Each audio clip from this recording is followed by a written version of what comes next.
Essa mãe passou por um momento de crise, onde perdeu seu filho. E ela disse a seguinte frase: perder um ente querido é muito difícil, mas não podemos morrer juntos.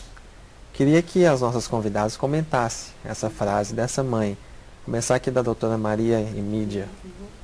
Bom, quando ela diz, né, perder um filho dói muito e dói mesmo, né, mas não podemos morrer junto, eu acho que já mostra aí uma compreensão, primeiro, né, a vida é transitória, nada é definitivo, nada é para sempre, e não adianta a gente se apegar, porque aquilo que a gente tenta se apegar vai haver mais sofrimento.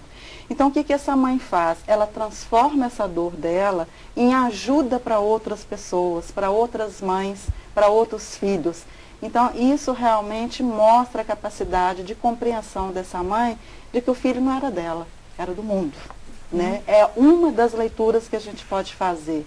E uma compreensão e uma aceitação de que realmente, por maior que seja a dor, a vida continua, não tem jeito de parar. Né? E isso é que às vezes é o mais difícil para a gente na hora que a gente perde alguém querido.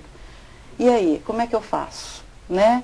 A vida continua, não tem jeito de parar. Eu acho que é muito por aí.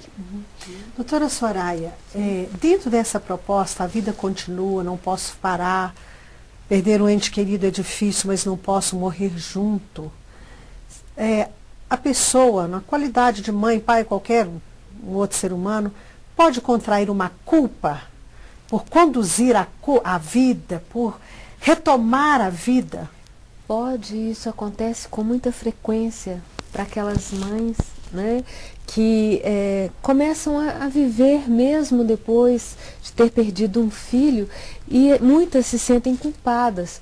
Será que eu teria que ficar de luto muito tempo? Será que eu teria que usar o preto para mostrar para todo mundo que eu estou de luto?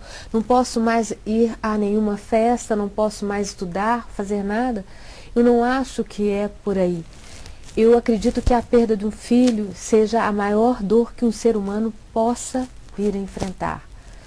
É talvez inadmissível para mim, sabe? Eu me considero muito pequena para dar conta disso quando eu vejo o exemplo que foi dado anteriormente.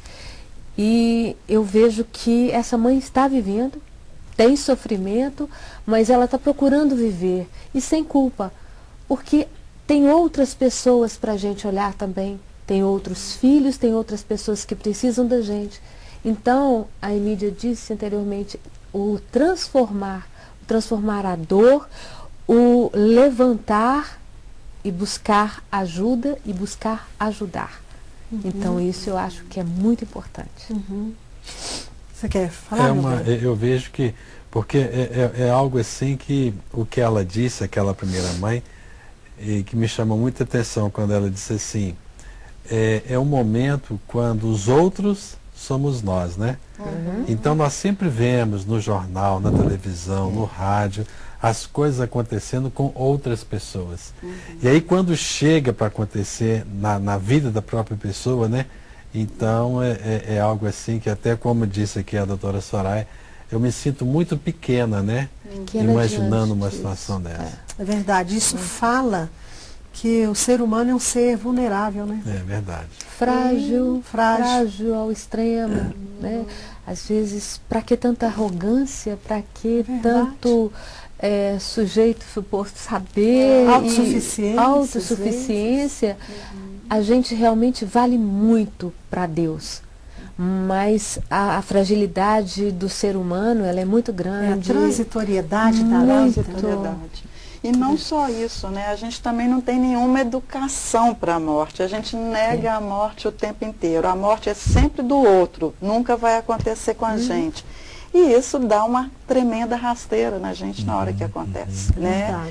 E por isso até que eu vou aproveitar para dizer que a gente tem essa preocupação enquanto profissional de instrumentalizar cada vez mais pessoas para isso que a gente chama mesmo de educação para a morte. Olha, sua vida é finita, nós temos um tempo determinado, então não adianta continuar nessa arrogância de achar que eu sou eterno, que eu sou o melhor, que eu sou o maior, porque a realidade não é essa.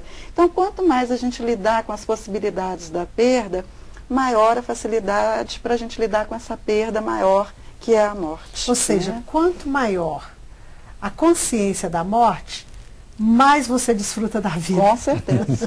Né? Não é E verdade? quando a morte chega, né, quando ela bate na nossa porta, não que a gente não vá sofrer, a gente sofre, e sofre muito, muito, muito. Mas a gente sabe encarar de uma outra maneira e entender que a vida continuou. E tem que continuar, se continuou para aqueles todos que já passaram pela nossa história de vida, a vida continuou para Maria, não continuou? Então eu acho que é um exemplo também para a gente.